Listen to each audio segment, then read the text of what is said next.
18th episode of the PiP. As always, it is me, Jacob, and I am here with my good friend Colin. How's it going? It's going pretty good with me. Cyberpunk is coming out this week. Mm-hmm. Finally, after so many delays.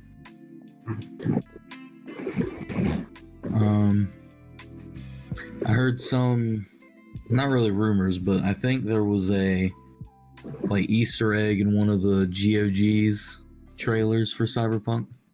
Okay. I'm not sure what it was. I need to look into that. I think it could be right here. Other than that, have you heard anything new on any games coming out? Not really. I think Cyberpunk's kind of getting most of the news. The hype is real with it. Yes. You know, I've said before, I might get the game later on, so I don't really have stock in the game's pass fail rate. I am very interested and hopeful that the game does do well. Yeah. Just because I think both the developers and the people who've been hanging around for it this long deserve to have a good game. I think it's going to be good. I think in the beginning it will have some glitches, as all games do. Yeah. I think possibly that'll make the game more fun if they're not game breaking or anything. Yeah, that's true. I know my favorite part about PUBG was the glitches, and then even back in Skyrim, some of the glitches in there were pretty fun. Oh my goodness. The undead dragon glitch? Yes. That one, to this day, one of my favorites. I was talking about it before, the favorite glitches of all time, the undead dragon from Skyrim, and then the micro or the mini player from Madden. The two best ones. My friends tried to get me into Madden, and I ended up confusing them with how I played. I didn't know. I don't know how to play football to begin with. So at one point, my friend is trying. I think he was trying to punt the football through the field goal. Mm-hmm. And I'm the enemy team, and one of my guys literally breaks away from the line, catches his punt, and takes it and gets a goal somehow. Yeah. And now I don't know what I did. He doesn't know what I did. And so we're just both sitting there confused, and he's like, "How'd you do that?" And I'm like, "I don't know, I pressed buttons." So and then I ended up selling that game because I still to this day don't know how to do football thingies. How to score goal units and home runs in football. Yep. Baskets. Whatever that is. And I'm just combining all the wrong nomenclature for. I figured. I think I played a little bit of baseball in my younger years, but that was the extent of my sports.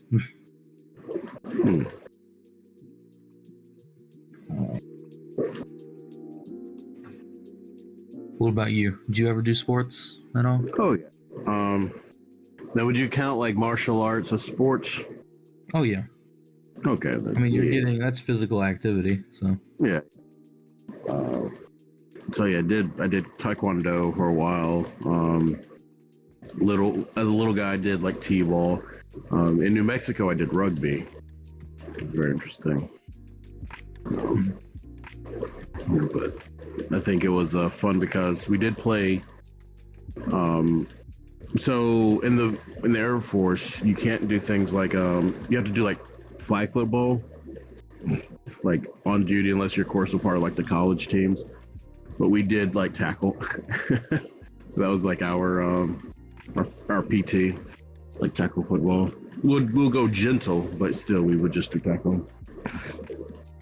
So it'd be like nights where the guys that weren't, because a lot of the guys on our team would just come off work and then just go do it. But man, if you have to work after that, then you're all just like sore and just muddy and just like, okay. I know, like, I played football like in real life maybe twice, but only because everyone was like, we're not going to make you like grab the ball. We're not going to make you do much. We just want you to run it like this person. And then they point to like the other, like bigger kid. I'm like, all right, I got you. And so that's what I did. I basically just did what they told me to do. It's funny. I remember in this is like summer camp thing. Well, like day camp. We would go to a school and do like arts and crafts, and then just go home. So yeah. we're playing. What was it? Frisbee football. And the counselor there was like, "Okay, you're gonna go up against this guy named Samuel." And Samuel, well, I'm little at the time, but Samuel's probably, because I'm very interested to see how tall Samuel is now that I'm an adult. But they're like, yo, so yeah, you're going to go against Samuel. And so they kind of like hike the Frisbee. So they throw it. So yes, it's my side, but Samuel would just like run full sprint and just speared me like twice. I'm like, I don't even have the Frisbee, bro. What are we doing? Like, why you keep spearing me? Like, just full sprint spear me. It's like, man. Do you have, okay, so you know how like as a kid when you're in PE, they have those like weird games, I guess? Yes. Like obviously they're not like actually sports, but they're physical activity. Like I forget what it was called. Basically, you kick the ball. We called it like line ball or rat ball. Do you know what either of those are? No, I think so. So, okay, well, you do it inside. So, you're in the gym, in the middle line in the gym. Mm-hmm. I guess the free throw line, maybe. No, I don't know. The middle line, whatever. That is divided in two segments. One side is like the field, and there's one team out there. And so those people will try and catch the ball and get either kickers out. And on the other side, there's two kickers. I'm pretty sure it was like a total of 3 teams. So you'd have 2 chances to kick in one like field turn, each like thing, whatever. So it just rotates. And the way you win is once you kick the ball, you have to go and run to the other side of the gym, like through the field, touch the wall. That's a base, and then you had to run all the way back. That's all it was. Oh, I do remember playing that. Yeah. It was, I don't know, in my opinion, it was a little bit stupid, but it was really fun. Yeah, I agree. Yeah. Like, it was stupid as in, like, there weren't enough rules.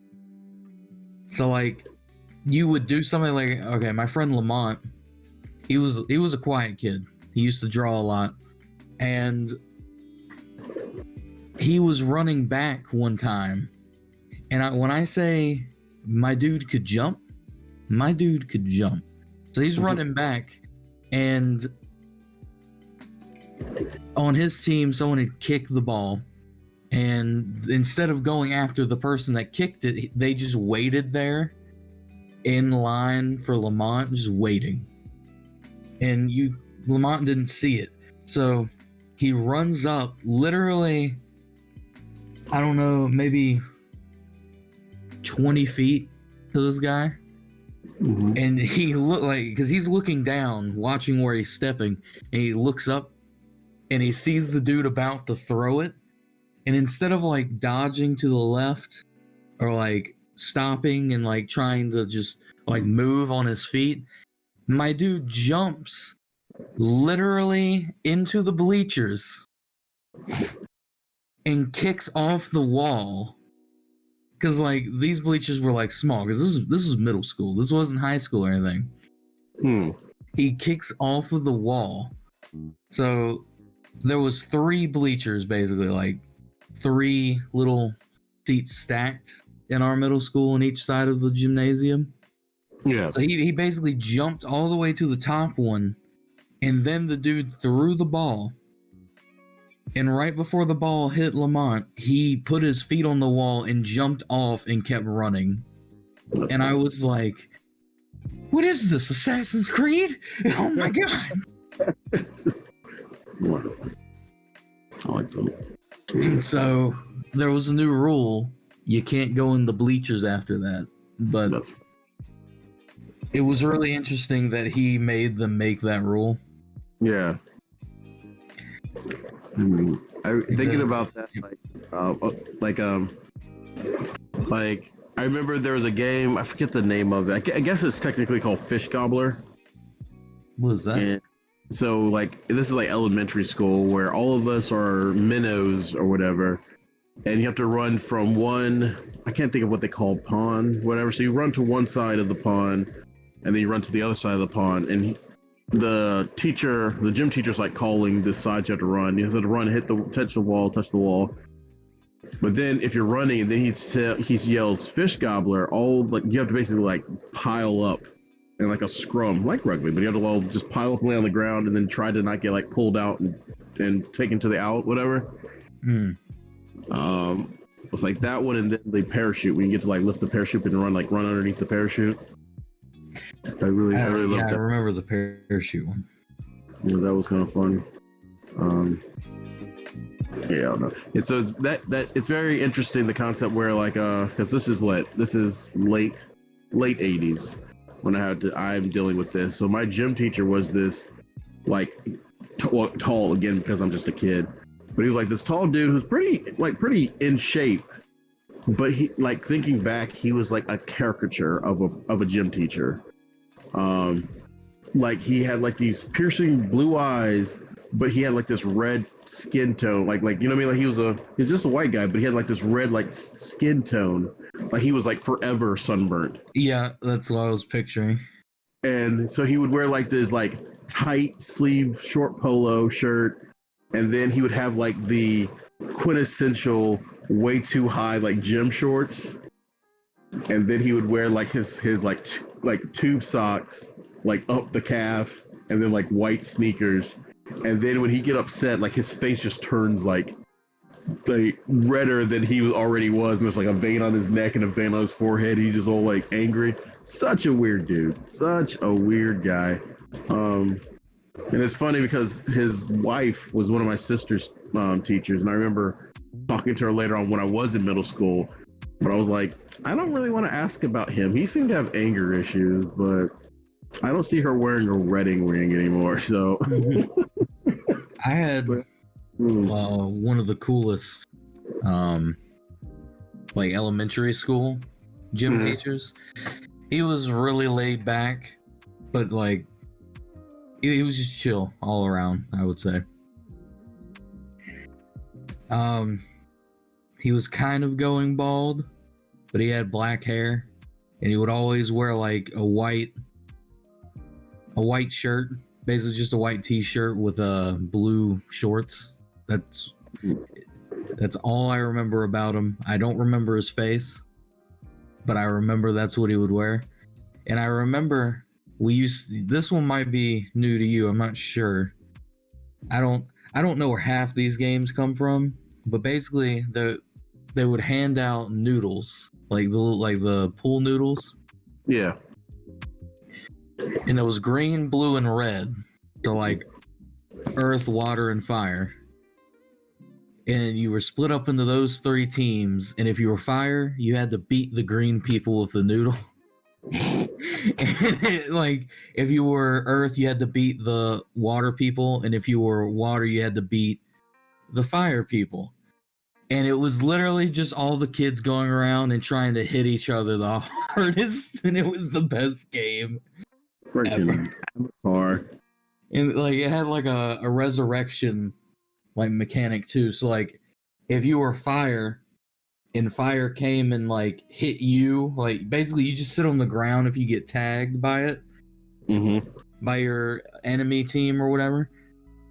And fire would like another fire person would come up and beat you with the noodle, and then you can get back up and beat other people with the noodles. Wow.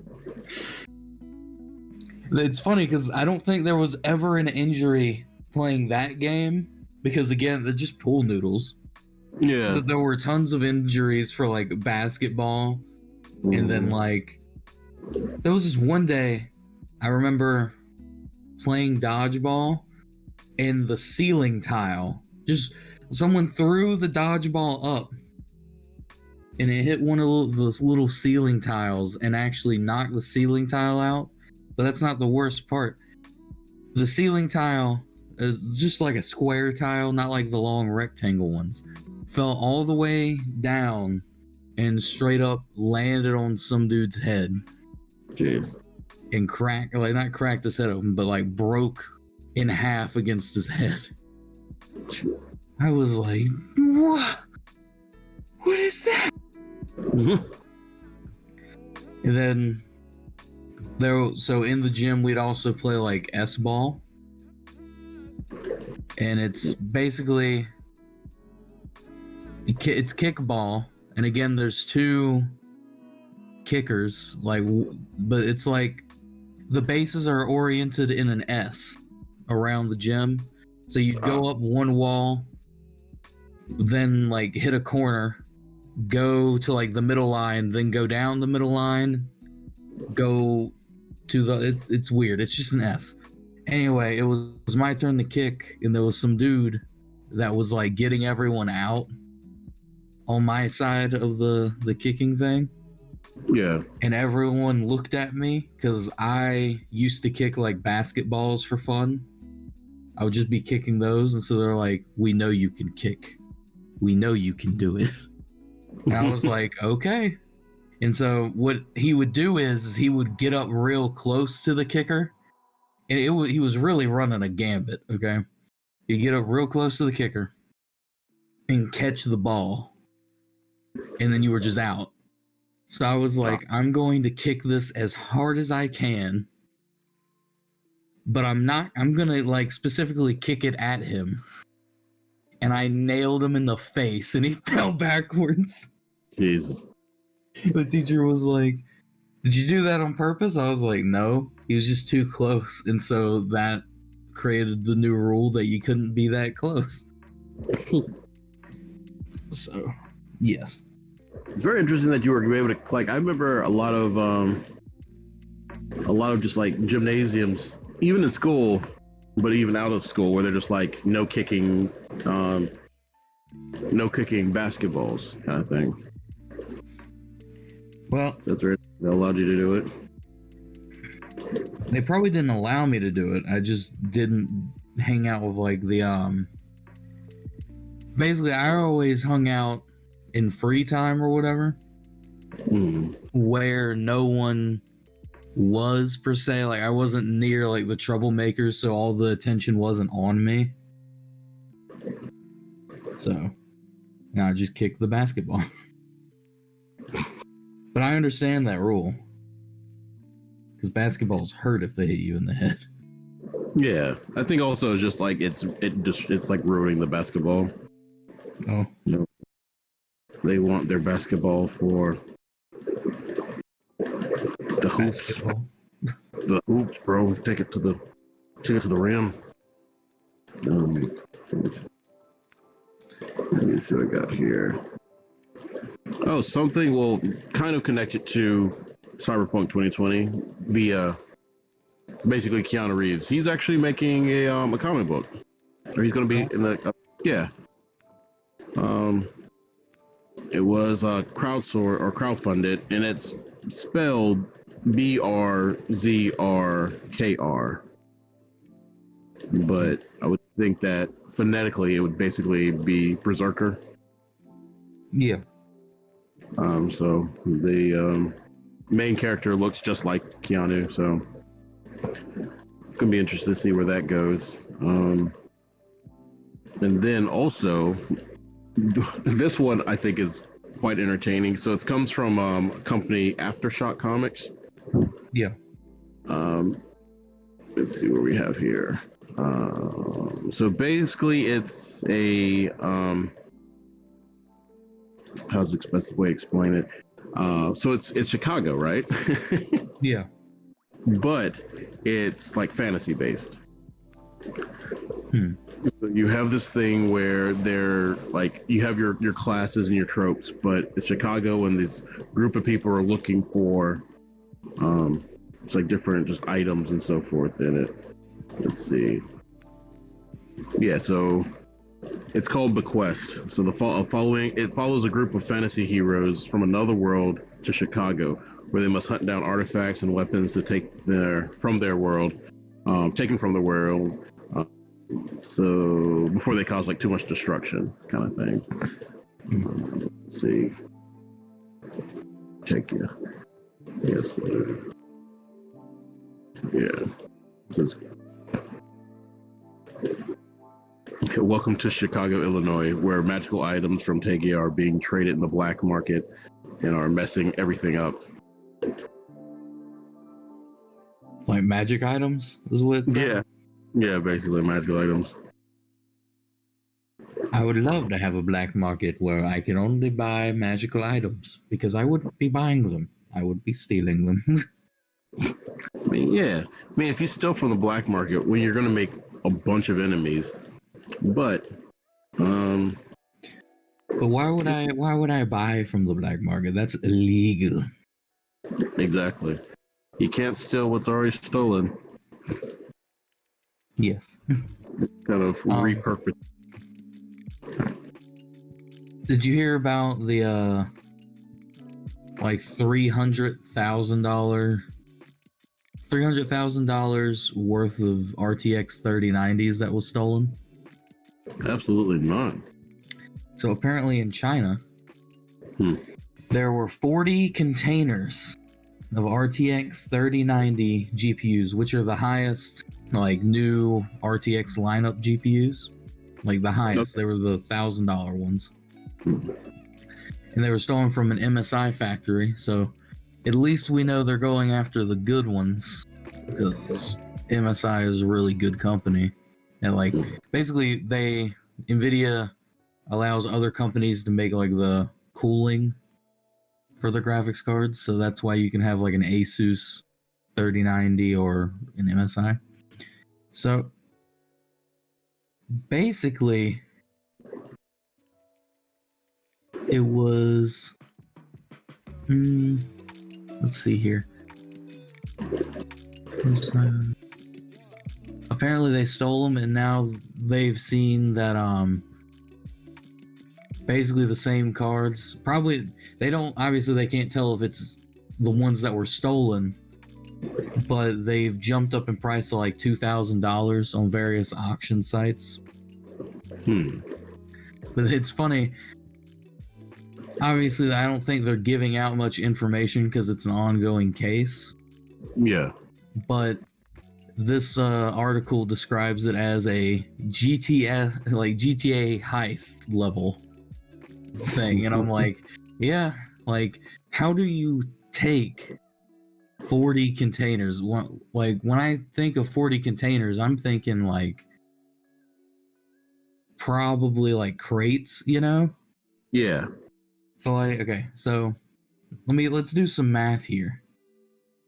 I'm gonna pull up my calculator. So they gave the exact amount. So they're valued at around $336,500. So 36500 And then we're going to divide that by just 1,500. They essentially stole like 224 graphics cards. That's a lot. It is.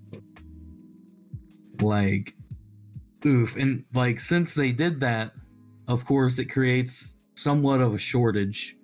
Yep. For like a limited amount of time, obviously, but that means that they can bump the prices up and still make more money in general. It's kind of sad. Well, I can use that when thinking about the basically price gouging and like scalpers. Yeah. So it seems that Target, GameStop, and Walmart are aware of this issues with the whole like scalper bots going on. Yeah. And even though it seemed, because we do have a friend that was lamenting about how he's refreshing and yet these robots are still purchasing before he can. So hopefully they will, like, the PlayStation 5s will come back into the stores online and in person. They're saying that there was more than like I think Walmart alone said there's like 20 million bot attempts in the first 30 minutes that they shut down. Oof. Like those are the ones that they could catch, was 20 million. And what they're doing now is that once the purchase is ordered or like placed, they look into seeing like they basically try to verify it, and then they will cancel the orders of these bots and then just re-put them back into their system, kind of thing. So, real quick before we leave the MSI thingy, the 3090s, apparently MSI announced and informed the police that if anyone gives them like information that is effective in catching these people, they will give them like 100,000 RMB, which basically translates to 15,000, like 300 USD. Wow. I'm like, whoa. Which, of course, that's not as much as like they're valued at, but that's a good chunk of change right there. Yeah, that's wonderful. So, yes.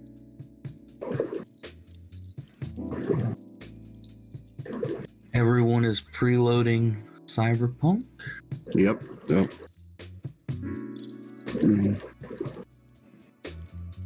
There's something I didn't know about. There's a ReZero game coming out early 2021. I mean, doesn't ReZero feel a little like Soulsborne? Kinda. It does. You have a character that's literally trying to get good. Yeah. Now you mention it. But I don't know what it's gonna be about though. Yeah. It's called ReZero: The Prophecy of the Throne. Is it going to go to computer, or is it going to be console? I think it's going to be like PC, PS4, and then Nintendo Switch. Okay. Yes, I did say the PS4. Actually, a lot of games that are coming out, like the first part of 2021, like a good bit of them are like just PlayStation 4. Not all of them are. Like, some of them don't even have compatibility with PS5 and the next gen yet. Which is odd.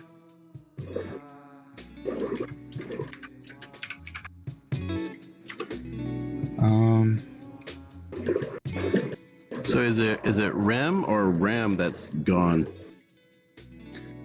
Who's REM? Exactly. I think you have to worry more about your RAM and your ROM. Your ROM. To be announced. That'd be kind of fun if that's like a little thing. As you're downloading the game, then it just goes no RAM detected. Oh, why? So there's a game called like Away the Survival series. That's just PS4 and PC. Backbone, PS4, Xbox One, PC.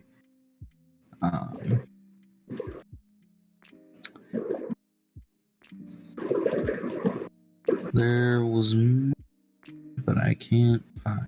Oh, Earth Defense Force, World Brothers, PlayStation 4. No. Endling, PlayStation 4, Xbox One. Like, just there's a surprising amount that aren't coming to the next gen. But I don't know if the next gen has like reverse compatibility or not. So yeah. Because I mean, I understand that people kind of want things immediately, instant gratification, but if there's a chance that PlayStation 5 being unavailable is a good thing. yeah. Because there's no way you're going to tell me that that thing will not have any bugs in it. If there's any issues out of the box. I don't know. It might be a good thing because everyone remembers the Red Ring of Death for Xbox 360. Which, have you ever witnessed that? Yeah, I have. Like, from my understanding, it was like the thermal paste. Mm-hmm. So yeah, because so like it was literally, let's see, it is a 6-cent repair. Like all you have to do is get 6 pennies, stack them up on each other, coat them with thermal paste, like sandwich it between them. Yeah. And then put it in these like corners or whatever, and it fixes the issue. Like it like that was one thing I was doing was fixing Xboxes. Because mine lasted for a long time, but it was refurbished. And then that happened, so I had to buy the tools and learn how to open it up and do it. And it's like they spent all their design money on getting this really cool like X-shaped bracket. It's like a tension bracket. And it's like, but again, right underneath it is where you need these. It might even be like 4 cents. It was goofy though. Like that's all you need was just a coin, like usually a penny, and then just thermal paste, and you fix this thing. But so in that one, and I thought that was it. PlayStation 3 had an issue too at one time. The laser, or maybe we couldn't turn it sideways or something. Most of them you couldn't turn it sideways, from my understanding. Yeah, but remember that's how they were like offered. Oh. Like so, like PlayStation 2 when it first came out, it had like these little like brackets you can sit it up. And you can like it was shown to be put in sideways, and then PlayStation 3 as well. PlayStation 4, I'm not too sure. And then like Xbox, a lot of Xbox 360 stuff did the same thing where you lay them on their side, but their fans are made so they should be like sideways, so it's a airflow on both sides or whatever. And it's just weird. That wasn't the main problem for flipping it on its side. It was if you flipped it on its side, the disc would get scratched. Yeah, that was the issue. Like it was so the promotional art and promotional photos were like put it on its side and blah blah blah. It's so beautiful and sleek, but you do it and there's chances for it to like jump off track or like just you hear it like get inside of your machine and like dang it.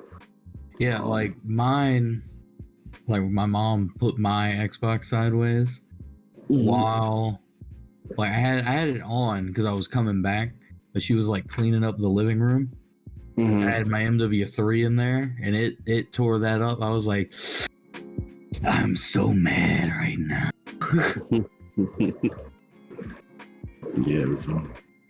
Okay, do you know what Wise is? Like literally the letter Y and an S. Yes, I've Ease. It's Ease. Pronounced, yeah. I have one of the games, and it's like one of the games in the series. Yeah, I do. It's a regular. The newest one of that is coming out 2021, and it's only for PlayStation 4, Switch, and PC. I was like, I don't know. It's weird looking at all these. Of course, like the staples are going to be on the new ones, but yeah. Yeah, Ease. Well, I don't think you have a PlayStation 2. Like, if you can find an emulator, like Ease is a really fun game to play. If to get like that, was it the Legend of Zelda: Link to the Past fix? It really has that feeling to it. What I loved about it was that you're running around. Again, it's just about like semi top down, but when you change your armor or you change your swords, you can see the change to them. And I thought that was really cool for a sprite based, like, kind of pixel art version of a RPG. So something interesting. I know we were talking about how like Wormwood's not doing the worm life at the moment. Yes. I noticed. So you know what their take this shields are on their website? Mm-mm. So they're like, I think take this. I don't know exactly what it is, but it's for someone else, and they're like these little $20 shields that have like a sword in it, and Okay. they're really cool looking. But I think it's for like some sort of other company that they make them for. I can figure that out while we're talking. But okay, so take this is a non-profit decreasing stigma and increasing support for the mental health in like games. Okay, so but anyway, they started doing the Take This homebrew shields back. So their homebrew series came with the coronavirus when like everything was being shut down at the beginning of this year. Yeah. And it basically, their homebrew symbol is the handprint burned on it. And the way that they call it homebrew because it's literally made at everyone's homes. And so they said on Twitter that they're having a flash sale, but that the flash sale is the homebrew shields, which is it's very interesting. Like maybe I don't know if they have some like left over, or if maybe like Wormwood has to go back to making stuff out of houses for the time being or something. Yeah. That could be something to do with worm life. Just something I noticed and I thought could be interesting to hear. Yeah, then.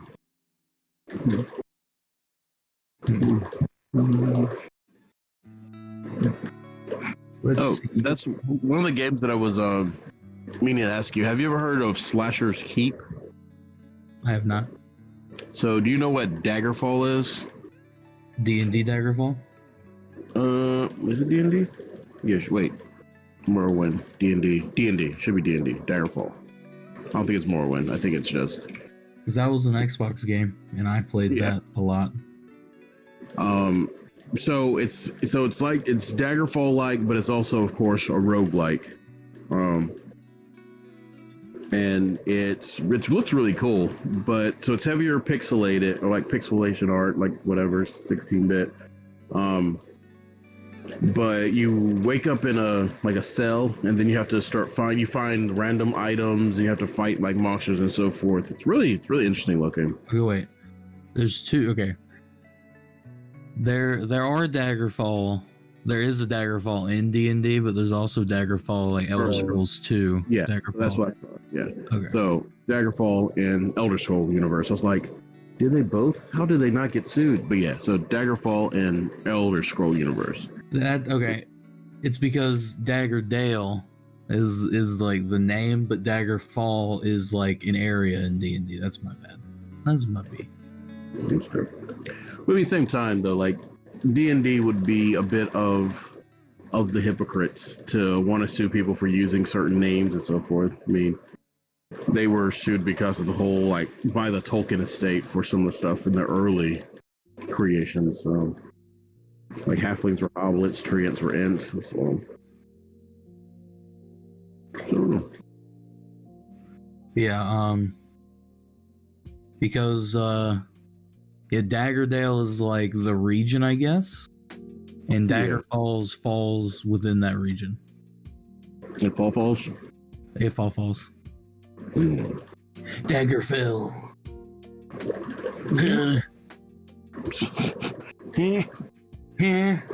The Edge. So, let's see.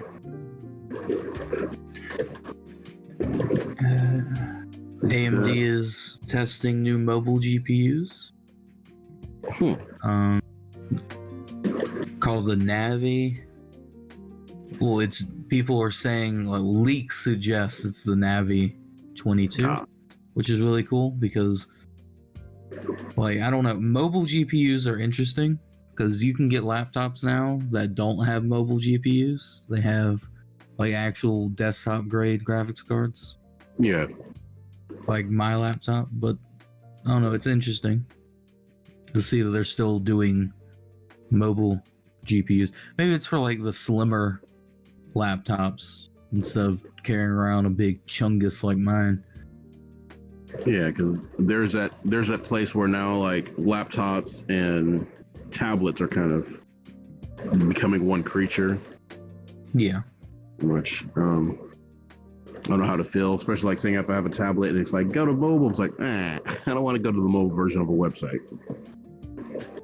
Yeah, I hate mobile versions of websites, I'll be honest. I love it if a website Netflix, YouTube and Twitch, how they have their own apps, so you don't even have to deal with that. Yeah. I appreciate that a lot.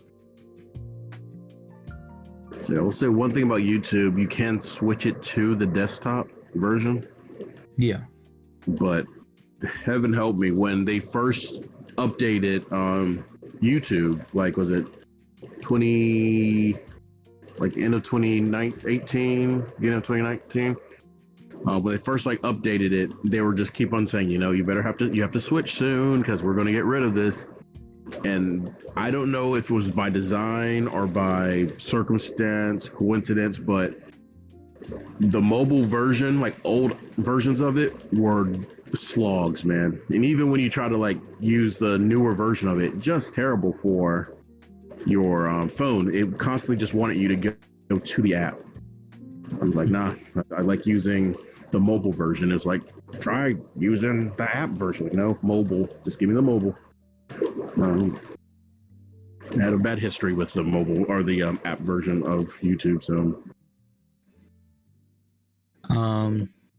BioWare teased Dragon Age 4 at the Game Awards. The Game Awards. Now, have you seen the the winners of the games or the game of the year? People talking about games of the year. You seen that list? Have you? Okay.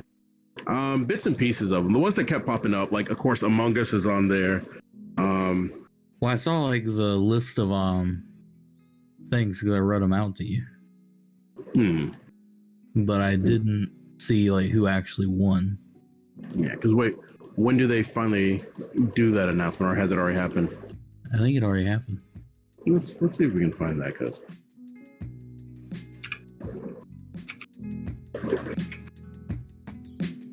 Very interesting to see.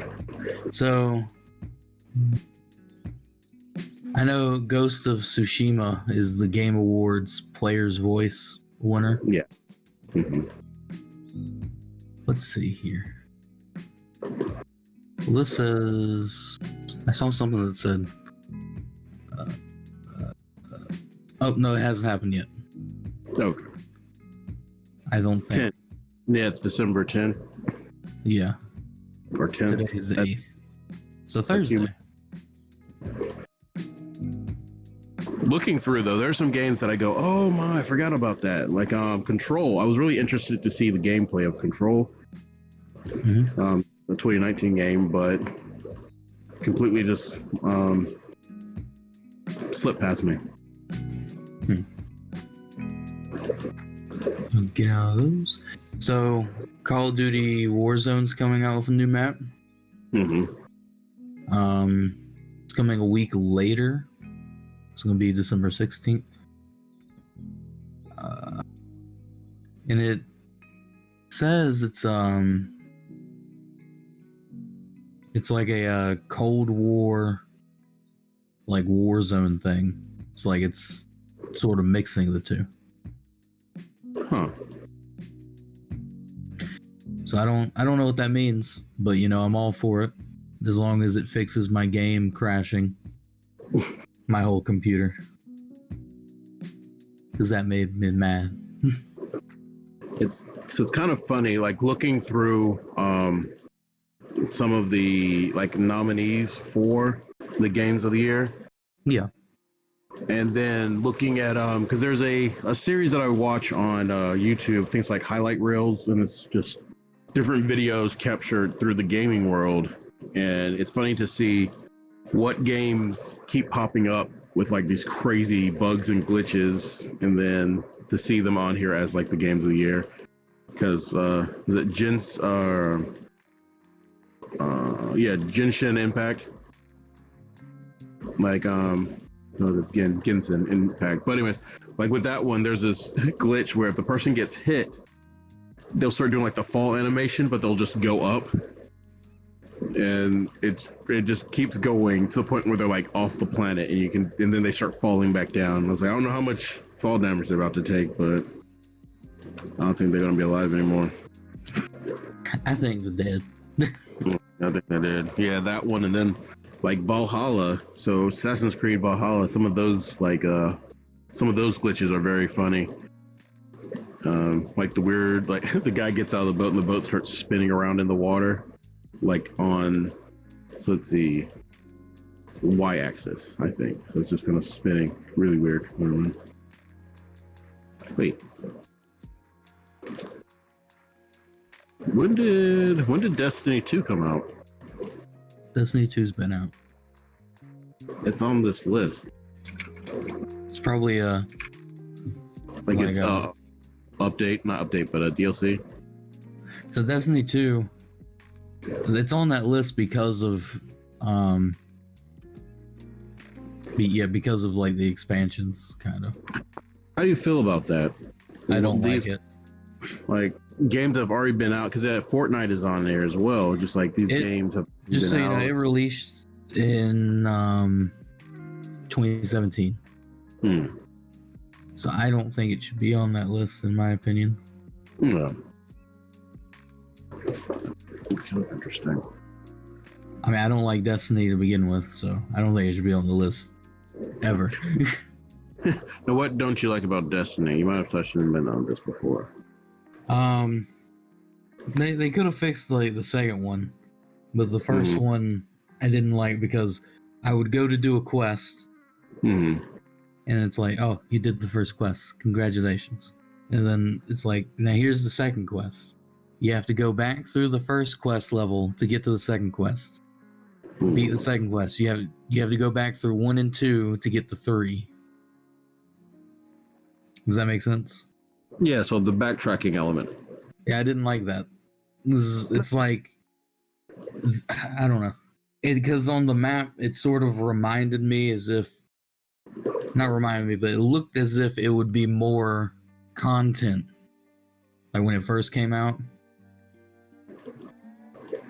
As if like, I didn't like the fact that I didn't have new things to explore. Like with the whole level, I would have to go through the same 2 levels, and then I'd get a little bit of new stuff. I didn't like that. Okay. I also didn't like the guns or whatever. Like some of them were cool. I just didn't enjoy like the gunfights. And for me, PvP is like a big part of a game. Yeah. I didn't like the PvP. Because I stayed in Destiny until I could get to like the Crucible, I think it was. And I played that for like I think I had a good like 20 hours just trying to play the Crucible. I didn't enjoy it at all. No. So with Destiny, well, it seems like Destiny has a more of a bad taste in your mouth versus, but I know we've talked about like Westerns. Like you're not a big fan of Westerns, like playing the games or the movies, correct? Yeah. Oh, I mean, yeah, so- I'll play Red Dead. Like Mhm. I played the original one with friends, but I didn't play the story at all. Exactly. So you'll play it for the memes, kind of thing. Yeah. Yeah, which is fine. No, so the reason why I asked is because a lot of times I would refer to Starfinder to some degree, the tabletop RPG as like almost like Destiny in some aspects. So with that being said, because you said before where you would play a Western if it was a tabletop RPG, I guess depending on the theme. I would play Starfinder if that's what you're about to ask. Nah, I wasn't. I was gonna say, do you know people who would want to play Starfighter? No, I'm not. I'm like, what? No. I would play Starfinder because you've asked me that before. Okay. I will give most any tabletop game a try. And to be honest, I think I like tabletop games more than video games. Oh, absolutely. Like I love video games, but I think honestly Tarkov is the first multiplayer game in a long time that I'm willing to play by myself. Oh, okay. Because like I never hop on Warzone and play Warzone like solos. Never hop on like Call of Duty and go play Call of Duty matches. Never hop on like just really any multiplayer game. I think the last time I played solos before Tarkov was PUBG when it first came out, and I did it for like a week, and then I was like, nah.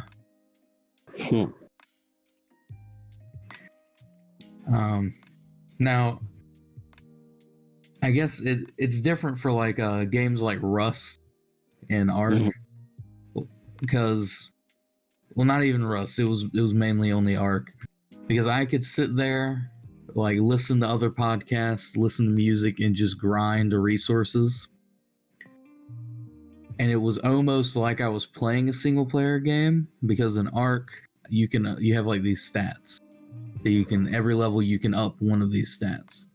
Yeah. So for our friend Matthew, he would always go with his weight. He would up like the amount of things he could carry by upping his weight. For like Trey, he would up his melee abilities. For me, I would up my speed. So I'm sitting over here like Sonic running around. Like I can outrun like raptors and basically any dinosaur. So I could literally, I'm just zooming around getting stuff done in my off time. Because now, yeah. go ahead. I was gonna say, because I stay up late. So if we play on an Eastern, like an EST server, no one's online. Like in the middle of the night for the most part. Like there could be like one or two people if you choose like the right server, and I would just be alone. I would only have to fend against the dinosaurs, which I can outrun. So yeah. Now have any of you played, was it The Forest? Where it's like you crash, the plane crash, and then you have to go like crafting and building and like fight off the cannibal clans. Yeah, we played The Forest. That okay. So Matthew, Trey, and Noah played The Forest and beat it without it, like doing much of the survival. They did it on accident, kind of. Like they would be like, "Oh, here's this thing. Let's go explore it," and then it'd be part of the story until they eventually just beat it really quickly. That's funny. I did like a little bit with Noah because I was Steam sharing it. It's a fun game.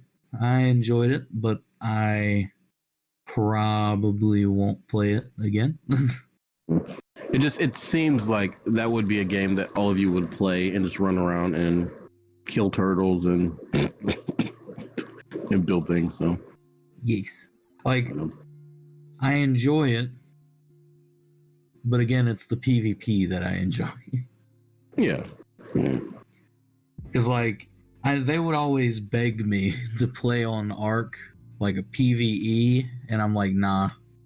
And then one of my friends, I won't name him, just because I don't want him to get targeted with hate. But if we got raided in Ark or any game, he would just quit. He was like, I don't understand. Those people had the highest gear in the game. Why do they even play this game anymore? It's like, because when you get the highest gear in the game, you want to use it. You don't just get off. We like every time he would do that, all of us would just be confused and keep playing without him. But it was really funny.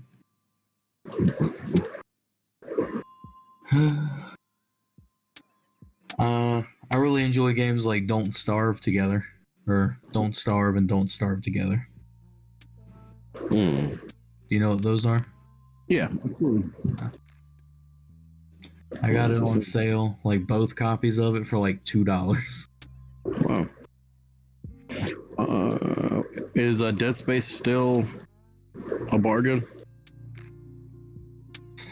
I want to get Dead Space, but let me check for you. If you got it on Origin, it's not a bargain at all. It's like $20 for just the one game. Yeah. Dead Space. Yeah, they're all so. Dead Space 3 is $6, and the both like 1 and 2 are $5. Okay. Noah already got 1 and 2 for our experiment. This is the experiment. Yeah. But I want to get one or get them to just play them on my own. Oh yeah, I mean, I love that game. I've said it many times, even on the podcast, where it's just a fun, creepy game to play. And while I'm still while I'm still trying to set it up something so it works for the D&D table, I think the love and the what I'm looking for, the I can't think of the word, the detail, we'll go with that word. So the detail that they put into getting like sound to play a part of the game is just another, it helped me like as a DM go, man, how to manipulate sound as a part of the game kind of thing. Like how can I also in my D&D game make it where sound, like musical cues or sound, can play on the situation kind of thing, versus just like because I mean I like to play music, but let's do it differently if they can hear things or experience things and how that works for them. But yeah, like I love Dead Space. And if there was like a Dead Space like tabletop, like it doesn't have to be the same story or anything like that, but like the same setting where you're in a spaceship. You and your group have to fight these necromorph things. Like even to an extent where like on tabletop, I feel like it could be better played if it was harder. Like if it was a little bit more difficult because I don't know. I sit in this place where like you can't make a tabletop game as scary or like too much of a thriller. Like you can if you add like the time-based things. Yeah. But you won't get like the crazy jump scares and stuff like that where you can with like a video game. So I think to sort of bring that level up, bring the tension up with like a really hard combat system. I feel like you possibly can get people with jump scares in a tabletop. Like saying if it's not like the Souls, like the Dark Souls tabletop game where it's because they did a really good job where it feels mechanically like Dark Souls. Yeah. So if it's not like a board game tabletop, like I'm trying to think of the names. I can't think of the name of it. Dead Before Dawn kind of thing, where it's like zombie games and so forth. But I think if it's a narrative based thing, so like saying if it is like your D&D storytelling style of TTRPG, then it's possible to do jump scares. Yeah. We'll Maybe I'm sort of biased because I don't not a lot of things scare me in general, like in video games. Yeah, Tarkov is a very thing to hear. Yeah, Tarkov is a very funny thing to hear from me because in Tarkov I scream like a little girl sometimes. Yeah. I think that's what makes it super amusing, is because the fact that horror video games, you sit in the same place with me where it's just like, yeah, there's a creepy scene or whatever, but it just is, there's something to be handled and the atmosphere does play. But in Tarkov, to hear you like, oh god, like what? Just like, just like starts making these weird noises. So it's a very unique thing to hear in that aspect. Well, like part of that is that I still need I'll probably end up doing that later tonight. So I have a very limited grasp of the controls in Tarkov. Yeah. Because most of them are key combinations. So I know how to lean, check my ammo, and turn off my flashlight, turn on and off and throw a grenade and shoot and aim down sights and run. Like normal stuff. But then there's you can adjust your sight, your scope, magnification. I don't know how to do that. Apparently you can lay down on the ground and roll. I don't know how to do that. You can do all these things, and I'm like, I don't know how to do any of them. So I really need to get some little sticky notes and put them on my monitor. Yeah. And that way I can just look at them and be like, okay, I can do C and V and do this. Now, do some people hotkey to make it where they key assignment, so it's easier just to hit these this one button just to make it happen? Yeah, you can reassign them. Yeah. Tarkov is one of these games, it's I don't think it could be possible to put it on a console. It's so intensive, graphics and CPU wise, and there's so many key combinations. I just don't think it would transfer well. And of course, as the game progresses, because it's still in beta, it's going to get more, most likely. Yeah. Now, I think there's 3 things that adds to it being terrifying. One is if you have a lot of loot or not, right? Yeah. So if you have a lot of loot, it makes it scary because you want to get out with that loot. Mm-hmm. Because in Tarkov, whatever you take into the match, if you die, you don't leave the match with it. So there's that, and then there's also, are you paying enough attention?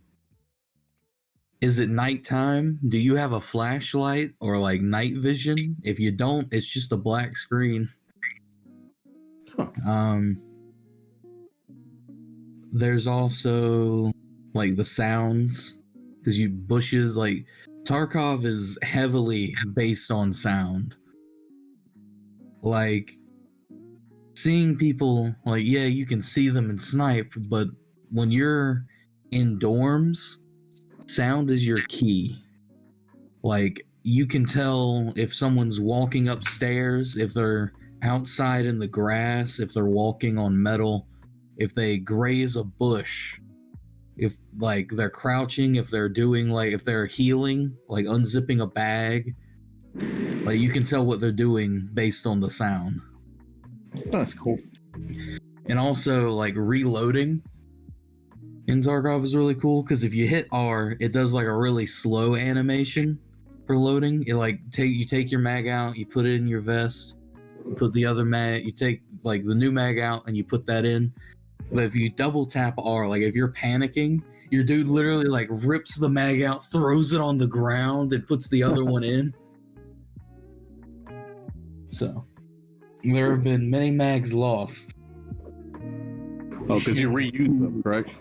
Yeah, you reuse the magazines in this. Yeah. And also, if you're like reloading, you can keep a mag out of the gun and just like slide one up and in the chamber. So visually, someone could look at you and be like, he doesn't have a mag in his gun. And so they won't see you as a threat at first, and then you just like pop them once in the face. Oh.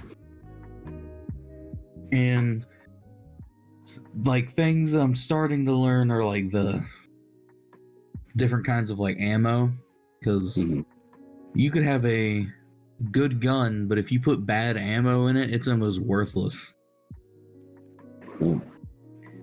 Depending on what the enemy has, because if they have good body armor, you need good ammo.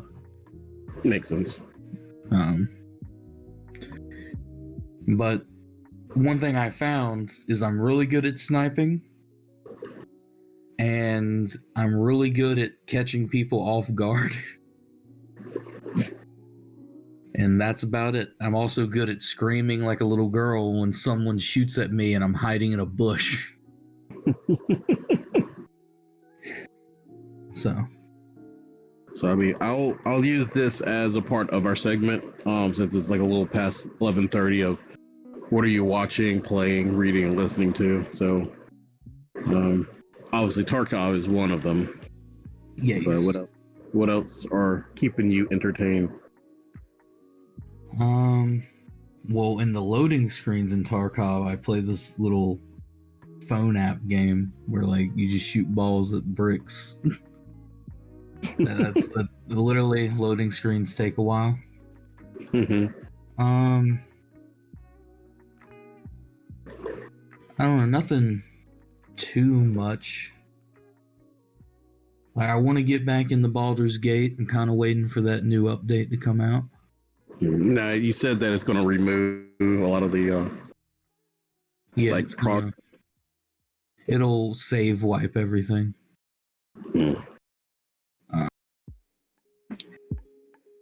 I played a little bit of Fallout 4 Whispering Hills. It was fun. Makes it Silent Hill. Yeah. I've heard Noah enjoying and hating it. Yes. Which is a very great thing. I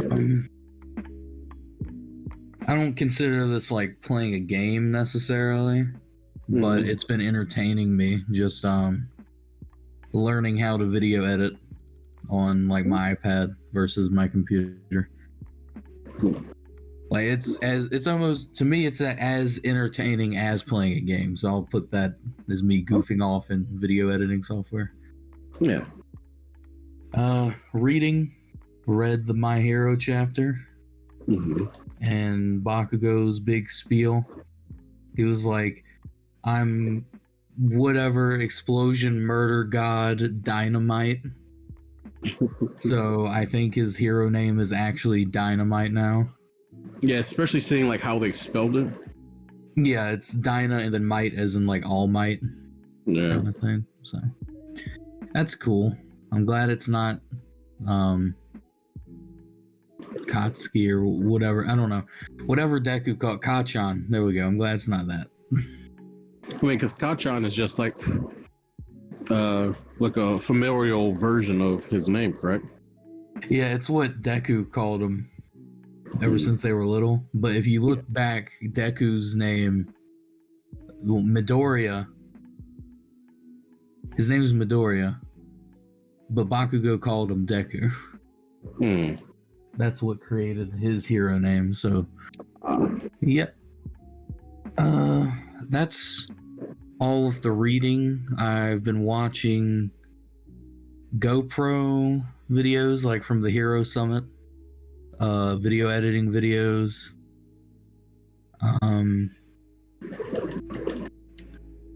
Sort of graphic design videos. I watched Don Machi, like the newest episode of that. That was really good. What else did I watch? Oh, no, I already said that. I was about to say I watched Baby Driver, then I was like, no, I already said that on the PiP. I don't know. I need to find another like show to watch before I start rewatching Game of Thrones.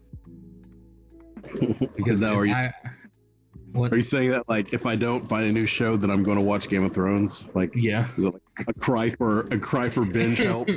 Yes. That's funny.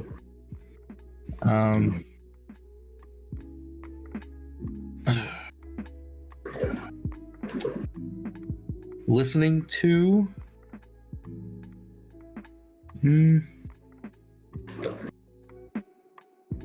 like I told you, like the binaural beats. I don't know, I've been experimenting with that. Listening to podcasts like PKA, General Sam's podcast now. He's a very interesting person. I'll put on, like, they're not podcasts, but I don't really watch the live streams. I'll put on people's Twitch streams and listen to that, like Michael Reeves, Lily Pichu. Wait, who? Michael. Oh my God. Michael Reeves, Lily Pichu, and then the Wormwood stream. I like lurking in that stream a lot. That's pretty much it with me. Okay. Not bad. So let's go to watching. I've been. It's still just a few things I would catch on like Amazon Shutter. Like Shutter is an accident that I kept it, but then I just started watching it, and there's a lot of like horror movies that I just didn't. I've never got around to watch, and some horror movies that I love, and they're actually on Shutter. So some of those. I thought there was a show that I just finished up. What is the name of that show? Tales from the Loop. That one. It's inspired by this Swedish artist, like his artwork, and they made a show out of it. It's a really good show. How can I explain the show? Not just like the show's premise, but so I don't know how to explain the show. So the acting is phenomenal. The special effects are amazing. I don't know, but the show, like I can't consider it good, but it's not a bad show. It's really weird to explain. Like it might just be like the pacing and everything just kind of ends in like this constant of bittersweetness. Yeah. And it's almost as if their aim for the whole show is just like bittersweet and sad kind of thing. And it's a really weird aim to make a show in that monster, in that vein. So like you watch an episode, and again, I don't know, I would call it entertaining, but for some reason I can't go, oh, they're good. Yeah. But yeah, I mean, if you're into like this, because it's a character story, so it's a character piece, and science fiction just exists as an element to it. So I guess it's not going to be like Star Trek, because technology, it sits in a place where the loop is this underground facility where weird things happen, and they use the technology to like perpetuate human advancement. And so because of that, strange things happen.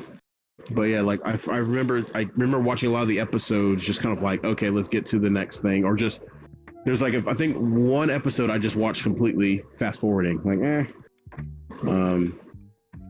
don't know. It's very interesting. Like, so because take Dark, the German show on Netflix, and that one is really great. And that's the weird thing about it, because Dark is like science fiction, and it's a slow burn, and it's also like a melodrama that's character driven, but it's just better in a way. I don't know. So if you've ever seen Dark is actually a good one. I need to finish up I think there's now like 2 seasons. Watch, there's like 8 seasons. I don't have no clue how I missed all these seasons, but just start screaming. Well, yeah, because we like, was it history's world's strongest disciple, Kenichi? Like that one. I look at it, I'm like, I did not know there were this many episodes. What's going on? Like, season. Watch that.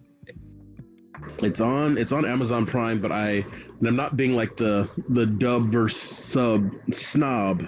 It's just that in the Japanese version, there's the voice actors that I've grown to love. And so, I mean, like, I think the English version is probably completely fine. I'm also starting to rewatch One Punch Man. I'm gonna jump to like a little, just watch some of the first season and then jump straight to the second season. Let's see, reading. Haven't started reading. I have a list of a bunch of books I want to start getting into and reading. I know I was talking to you when I was looking at art books, and that's a dangerous thing to do. When it like, if I look at art books on Amazon, then I own art books for Amazon, kind of thing. So, I'm gonna have to tentatively go about that one. Just want to start getting some reading done. I think would be kind of fun. So playing, I haven't been doing too much. I haven't been doing too much playing. Like a lot of writing, but not really playing. Other than, of course, D&D. I think that D&D. The D&D, like, I think in that aspect, like, it's a how's the best way to describe it? You know, like, have you ever had like a lizard or pet, like arthropod snakes, or no snakes? What I'm doing, spiders or I had a frog. I don't think frog. Yeah. No, No, so I haven't. So basically, when an animal starts to molt, they start becoming like docile and sluggish and so forth. But it's obviously that they're moving towards something, while it doesn't seem like it's, like, as the viewer, it doesn't seem like the animal's doing much. Some people worry, like, right when an animal does like its first molt witness, people think, oh, it's sick or it's dying, and it's like, no. Oh, wait a second. I've had hermit crabs. Okay. I think they molt. I bet they knock off some of their shell, and then they have to switch shells. You know how big hermit crabs can get, man? Yeah, I do. It's funny, not to cut you off or anything, but we had hermit crabs. We went to the beach when I was in 6th grade, got hermit crabs, and I had hermit crabs till 11th grade. The same crab? Ones, yeah. Oh, okay. Because if I'm right, like one of my buddies, Matt, we should have him on the show. Just him talk about animals is great. But I think hermit crabs, like, everyone's like, oh, hermit crabs don't live long, but it's just because they're not taken care of. Yeah. Because I think a hermit crab's surprising. My family, because like they got hermit crabs for all the kids in the family. Yeah. And of course that included me back then. I enjoyed the hermit crab. I would not pick up the hermit crabs. Oh, I don't. So yeah, as a kid. So a hermit crab can live up to 30 years. Oof. Well, everyone else's hermit crabs died. Yeah. Because the kids would want to pick them up and play with them, and I'm just sitting there like, nah, I ain't picking that thing up. So, like, looking into it, so like with a hermit crab, you're supposed to have two different like water sources. One is a salt water, but then you also have to have fresh water for it. There's like, you have to have shells for them, just a bunch of different things supposed to do for a hermit crab. But yeah, hermit crab can live up to 30 years, but a lot of times they just die way, way early. Like, I guess they're basically my favorite things is picking out the shells. Because like I would clean the tank, I would give it this stuff called jungle juice. I'll give it water. Because you also have to put like a sponge in its water bowl. It can't actually drink water. It has to get on the sponge and like have fun with that sponge. You know what I mean? Yeah. But yeah. Anyway, would you like to continue with your part of the segment? Yeah, and I mean, I'm listening to it's like I'm doing a lot of, not really podcasts. There's a lot of like horror babble. I've been picking up more like horror audiobooks again. I'm trying to find more fantasy based. I was listening to the Silmarillion. And I will say that Samarillion does give you a really good night's sleep. It's just intensive. Extensive going into the Samarillion. Just it does sound like a Bible, like it does, like how it's written. So it does sound like Bible verses. But very interesting, thick history, rich history. But then I guess even with watching, I guess that I can play into like saying like the Good Mythical Morning and a lot of Daily Show. Actually, I've been watching more Daily Show than usual. But yeah, other than that one. But wait, going back to the whole reason why we even talking about this molting analogy. So I think it's basically a molting of creation. So I have it where I'll start like slowing down and focusing on things, and then it's just a explosion of creation. So I think I'm looking more into reading stuff on Iberon, and then I've been talking a lot. Because I was trying to figure out what it is. Like that's the problem. It's like the embarrassment of riches. It will start happening, and then I have to figure out what is it for. Like if I start like bogging down right at that peak, is it like, okay, I'm going to start doing like art, or I'm going to start doing writing more, and I think, or just like finding more games, and have to figure out what is the focus. And so I think it'd be very interesting to push once COVID is whatever better. The idea of running more games would be fun. Because that's like out of player or DM, I enjoy being a DM. Yeah. I even bragged about you about Nazir on on YouTube. I guess there's for some strange do tell. So there's for some strange reason in like the bandwagon side of Dungeons and Dragons, people want to say that fighter class is boring. And so there's like, oh, it's just boring because the person was like a human fighter, but still, whatever. But yeah, they're just like, oh, fighters are boring and this. And it's like, well, one of my players plays a fighter, and he one shots like one turn an ogre by himself, and still had like I think it had like 39 health, and you did like 41 damage or something crazy. I overkilled it. Yeah, so it was like something like that. Like its health, whatever your damage was, it might have been higher. So basically, but whatever its health was, you did like 1 or 2 higher than it. So it was doomed, kind of thing. It's like, nah, man. Like fighters are. It's all how you like. I don't know. People say classes are boring. I think that they're just not fit for the class. They can't stand up to it. Yeah. You can't tango. They can't do it. Yeah, because I mean, and that's the thing. Like in the history of me playing D&D, I never multi-classed. Like it's always just been the class itself. And I mean, I understand why people do multi-class. It's fine, but and like I had to stifle myself from like wanting to have the other players not multi-class kind of thing, where it's just like, wow, I just play this character, play this class. But I'm like, well, this is what they want to optimize their characters with. Like I won't run a game where a person has to just be this class, and then you're stuck with it. You can have a subclass, but you can't multi-class. It's whatever. But I, as like personally as a player, then I'm just kind of like, if I'm playing this, then that's my class. And then I'll flavor it by just, again, what the class does or what the race might include. I think that works a whole lot better. So, and I think, go ahead.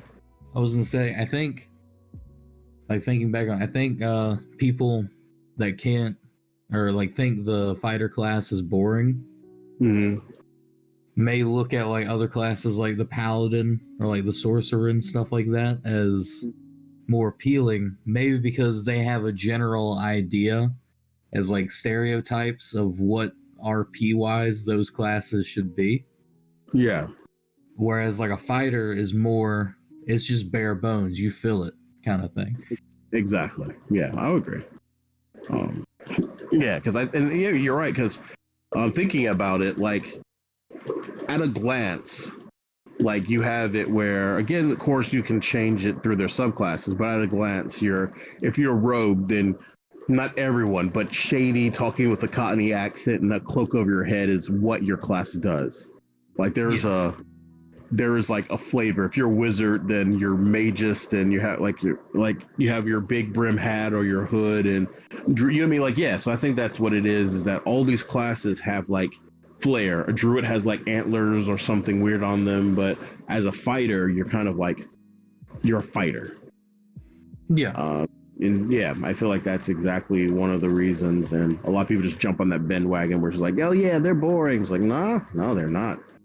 Like a fighter, it's like you can have two paladins, same class, same race, everything, and there could be a cooler paladin, even if the one paladin is technically suboptimal as a paladin. Yeah, and he still be a great paladin.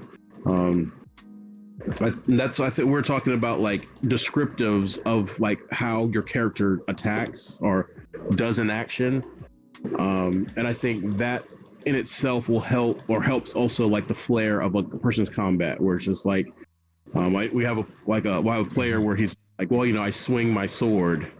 I swing with Elderfang. Yeah, I swing with Elderfang, which the sword is cool, but it's just like I feel like in that concept, it's not just the items given to him, but it's what you do with the items. Like, and not just like saying there's Macabre, which is our Tiefling Barbarian's weapon, where he will use it and it's described as just causing this noise or so forth. But I think some of the best like written fight choreography is The Witcher. When it comes to like sword play, I'll visit like Lord of the Rings and so forth, but I really feel like The Witcher has some of the best visual sword play, because explaining like, okay, he does a half circle or semicircle and he pirouettes and he spins the sword over his head while spinning this pirouette and cutting down. So you know what I mean? Like, I think that if a player like paints a picture, because I mean like thinking like Elderfang, like taking Elderfang, so then this sword is heated up, and so it's a glow of reddish amber look to it. So the concepts of if he has two hits that hit, then that means that he can easily he slices at a diagonal, freeing from both hands, because it's of course versatile. So slice at a diagonal, freeing from both hands, using the momentum in the one arm to spin it around to then come back around to cut an X on it. While doing that, it causes a trail that looks like the symbol of infinity. You know what I mean? Yeah. Or just so that the concepts of like, what are you doing with? Because I've done it before where she's like, I forgot what he was using. I can't think of what it spelled. I can't think of what he was doing, but I was like, okay. And so he does that. It's like, so what does that look like? And he's like, oh, well, mechanically it's this. Like, no. So paint me a picture. What does that look like in its own right? And not to whatchamacallit, just like fawn over Tasha's cauldron, but there's some really cool concepts of like how spells look. Did you look through that table? Yeah, we did. We looked through it together. Okay. Yeah. I feel like we kind of glanced on it. We didn't really touch into it though.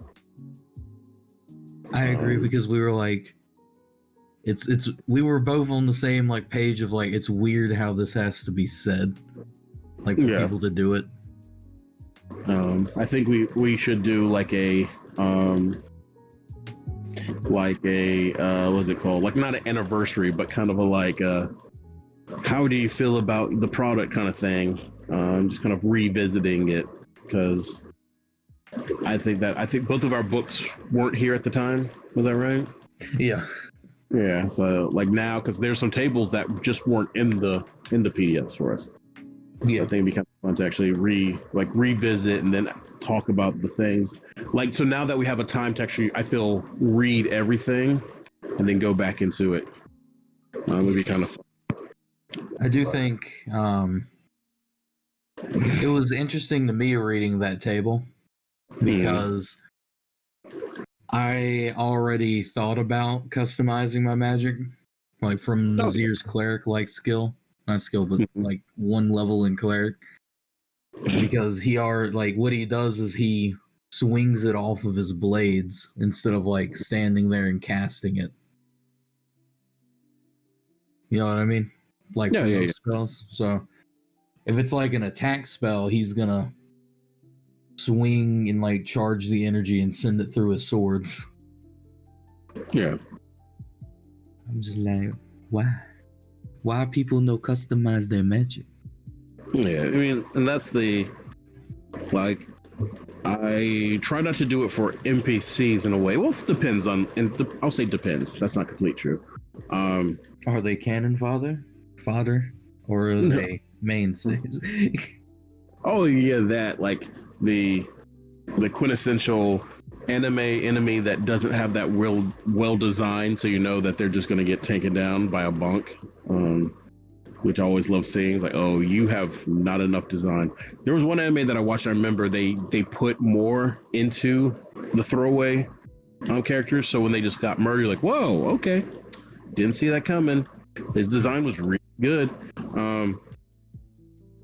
But that's like, I think I've done it before with that the little, I don't know what her, I have to look at her class. She's not really a druid. She's kind of like a fighter druid, but Democles is like on again, off again kind of girlfriend thing in the game. But like for her to call lightning, it wasn't just like, oh, call lightning. She points toward the sky, or no, so she puts her thumb into the sky and starts going downward and then point. And she says Talos, which Talos is the chaotic evil. I think he is neutral evil, chaotic evil, god of lightning.